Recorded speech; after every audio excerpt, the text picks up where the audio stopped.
This is a verified complaint. A copy is right now on its way to the House of Representatives. This is an ethics complaint against Congressman Danilo Ramon S. Fernandez, more popularly known as Dan Fernandez or Attorney Google. Anyway, this is for certain conduct unbecoming of a member of parliament, unparliamentary conduct, which were committed during the hearings of the Quadcom. I will just give you the general details anyway. I will be leaving this copy for you, and those who wish for soft copies, I will viber to you later immediately a soft copy. If you recall, noon pong nililitis o dinidinig yung tungkol sa mga pogo, kinatawan ko po roon. Nirepresent ko si Miss Catherine Cassandra Leong. At lahat naman po tayo saksi sa ginawang paglabag sa mga karapatan ni Miss Cassie Leong. Specifically, not only the deprivation of the right to counsel, but physically, this was unprecedented in legislative history in this country. Nahaharangin mo yung abogado at hindi mo palalapitin sa kanyang kliyente during a legislative hearing. Sapagkat ang karapatan na magkaroon ng abogado upang makipagsangguni ang isang testigo sa legislative hearing ay ginagarantiya ng walang iba kundi ng ating saligang batas. Number 2, pagwawarning sa abogado na huwag bigyan ng payo ang kanyang kliyente. Saang planeta po acceptable ang ganoong behavior? Nasasabihin mo, Attorney Topacio, do not approach your clients, otherwise you will be cited in contempt. How is that even possible? Number 3, yung hindi po pagbigay ng right to remain silent and the right against self-incrimination sa isang testigo. At si Congressman Fernandez, bagamat hindi abogado, hindi ko naman sinasabing kapag hindi ka abogado ay hindi mo na alam ang batas. Ngunit, sinasabi na nga po sa kanila, or dapat, a person who is in the legislature should be charged with knowledge of the law. Because, number 1, they are lawmakers. Paano kang gagawa ng batas kung ikaw ay walang alam sa batas? Pwede naman pong basahin ang mga desisyon. Tama naman, to an extent, si Congressman Fernandez, pwede kang mag-google. At mag-google mo yung mga kaso. At kung meron kang hindi naintindihan sa kaso, meron ka namang legal staff siguro. O itanong mo sa kapwa mo, man na abogado, ano bang ibig sabihin ito? At pinoint out na nga po sa kanila na sa napakaraming kaso, the right to remain silent and the right against self-incrimination may be invoked not only in criminal proceedings, but in all proceedings, civil, administrative, legislative. At pinakita na nga po sa kanila ang batas. Pinoint out na nga po sa kanila yung batas. Bakit ayaw pa nilang sundin? That is also against the oath that they have taken when they took their oath of office to defend and protect the Constitution and the laws of the Republic of the Philippines and pronouncements of the Supreme Court, according to our civil code, are part of the law of the land. So yan po ang isang violation, ano? Number 2, yun pong the right of a witness to be treated with dignity and with respect. Kapag ikaw ay tinatawag, na violate po yan. Binabastos po nila ang mga witnesses, not only my client. But of course, I have no right to complain on behalf of the other witnesses were also represented by counsel. Yun po. Number 3, yung pronouncements, very unparliamentary. Alam niyo po, in all parliaments in the entire civilized world, meron pong language na tinatawag nila unparliamentary. Di ba? Ayaw na ayaw nila si Pangulong Duterte. Sinabi nila, do not use offensive words. Pero bakit sila? Tatawagin nilang pathological liar, puro ka pa cute, puro ganon. Tatakutin mo pa. Misleading the witness, sasabihin pa, tignan mo itong mga napatay, di umano dahil daw ng pogo. Tignan mo yan, we will grant you immunity if you testify against them. That is misleading. The legislature cannot grant immunity. It is only the prosecution in certain cases and the prosecution with the consent of the court in other cases that may grant immunity by way of making a witness, a state witness. It is not for the legislature to grant immunity. They can only grant transactional immunity, which I can explain later on, but they cannot grant complete immunity. So, pagsama-samahin nyo yan, ayaw nilang pakausap sa abogado bago tatakutin nila para magsalita against her right to self-incrimination and against the right to remain silent. Pagkatapos, igagrant mo ng, papangakuan mo ng immunity na wala ka namang kapangyarihang ibigay. All of these are unparliamentary conduct. And nakalagay po, may rules of conduct, hindi lamang ang miyembro ng mababang kapulungan, kundi ang mga public officials on how they conduct themselves. And it is my respectful contention that Congressman Fernandez has violated these norms of conduct. Ngayon, bakit sa Ethics Committee? Kasi may nakalagay po sa ating konstitusyon na yung mga ginagawa po ng isang miyembro ng lehislatura, they can only be made liable, therefore, in no other place than the legislature. That's why may Committee on Ethics. They are supposed to police themselves. Now huli na po, bago tayo pumunta rito, and I feel this is also of equal importance in this case. Sasabihin nila, walang mangyayari dyan sa complaint mo kasi sila din yan eh. Si Congressman Espares ang head ng Committee on Ethics. Pagtatakpan lang nila yung sarili nila. Well, unang-una, I would like to give our lawmakers, at least the majority, the benefit of the doubt. Although I doubt the benefit. Ngunit, by doing this, I want to prove two things. Number one should not sit idly by while the rights of persons are being trampled upon by the legislature. Dapat may magreklamo rito. Otherwise, gagawin nilang palagi yan sa lahat ng witnesses. Notwithstanding the caveat of the Supreme Court in Ong versus Senate Blue Ribbon Committee, which, by the way, I argued before the Supreme Court, which says that all witnesses must be given due process. Bina-violate na po nila yan. Number two, by filing this, I want to hold a mirror up to our honorable congressmen. Tignan nga po natin, tignan nyo ang sarili nyo, kung anong ginawa nyo sa mababang kapulungan, which is supposed to be an august body, which is supposed to be populated by honorable men and women, kaya nga honorable ang tawag sa inyo eh.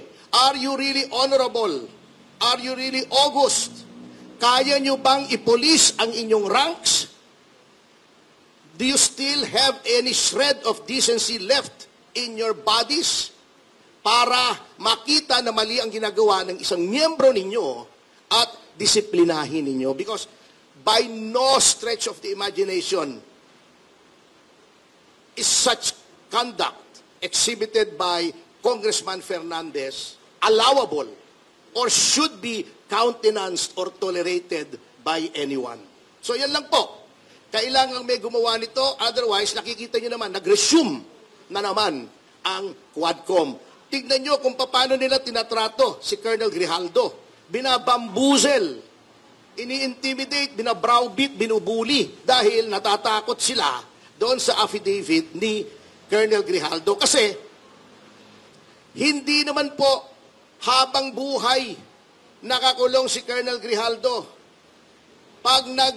pagka nag-adjourn ang 19th Congress, automatically po lifted na yung detention order ni Colonel Grijaldo. At I'm pretty sure magdedemanda yan. At nakita niyo na po sa social media na totoo sinasabi niya. Kinausap talaga niya, may CCTV kung saan pumasok si Abante, si Paduano, si Fernandez, at yung abogado ni Colonel Garma. So at least that fact cannot be denied. So yun lang, Ma'am Uto. Now, with the kind permission of Katesi, ito naman po, ito biglaan lamang. I've known Mrs. Teresita Angsi for a long time. Pareho kaming victims advocate. 1990s pa po, nandun ako sa Volunteers Against Crime and Corruption. Kayo, tita, di ba may isang grupo rin kayo? Ano ba yung grupo ninyo? Yung Movement for Restoration of Peace and Order. Yun, Movement for Restoration of Peace and Order. Then I'm also the national chairman of the Citizens Crime Watch. We're also an anti-crime watch group. Alam niyo po, nung nababasa ko pa lang ito, hindi pa siya lumalapit sa akin.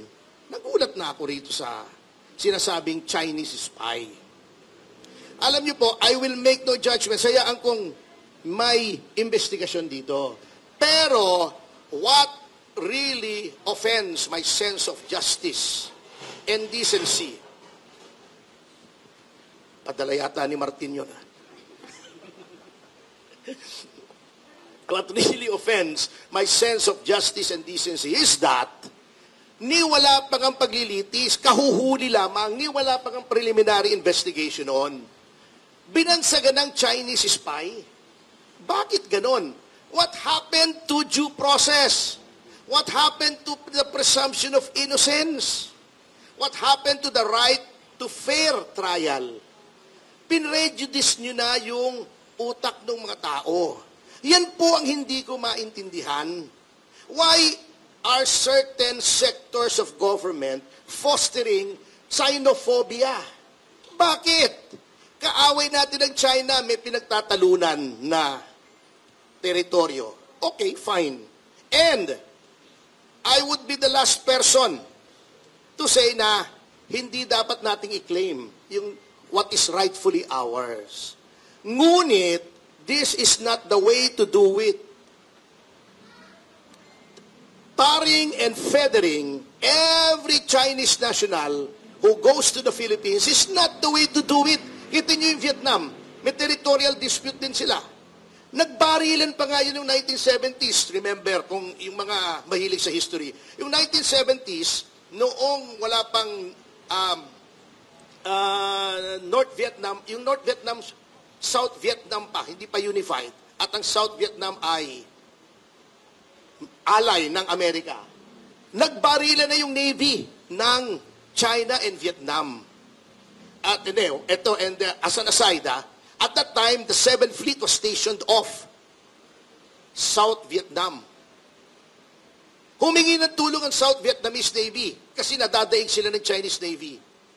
Hindi naman tumugon ang 7th Fleet. That is how reliable the Americans are as allies. Fact yan. I-google nyo. GMD, Google mo dan. I-google nyo yung battle na yan. Totoo po yan. Hindi ako nag-invento. Anyway, we can forcefully and assertively claim under international law our rights without making an enemy, a total enemy out of a nation or its people. Bakit ganon? Nahuli lang may equipment. Nagtanong din po ako Nagtanong din ako kung ano yung mga equipment na yun.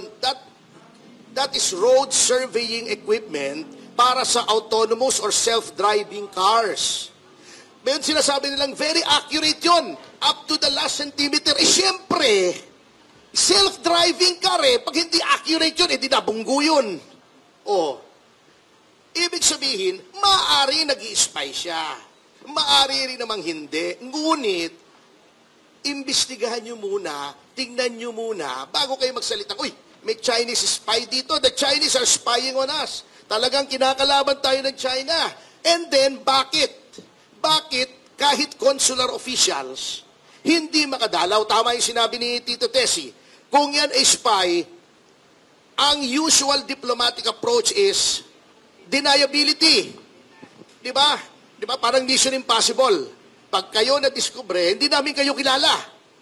Kasi spying on a neighboring country with which you have diplomatic relations is a no-no in international law. Bakit pupunta yung consular officials din? Hindi mo papapasukin.